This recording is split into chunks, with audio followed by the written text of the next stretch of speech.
Sebuah rumah di Desa Sekan, Kecamatan Kintamani, Bangli terbakar Minggu 29 Agustus sekitar pukul 2 dini hari. Tidak ada korban jiwa dalam peristiwa itu, namun kejadian tersebut menimbulkan kerugian sekitar 350 juta rupiah.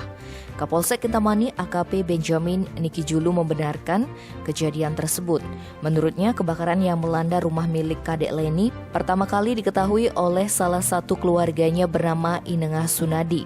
Ketika itu, pria berusia 75 tahun itu mendengar suara letupan dan tiba-tiba lampu rumah padam. Ketika Sunadi keluar rumah untuk mengecek, ia melihat api sudah membesar dari salah satu kamar.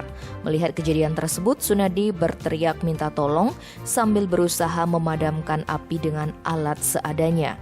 Api yang terlanjur besar ditambah angin cukup kencang mengakibatkan usaha Sunadi sia-sia. Api pun melalap seluruh bangunan rumah beserta isinya. Benjamin menegaskan tidak ada korban jiwa dalam peristiwa itu. Hasil penyelidikan Polsek Kintamani, kebakaran terjadi diduga akibat konsleting listrik. Tim Bali Express melaporkan.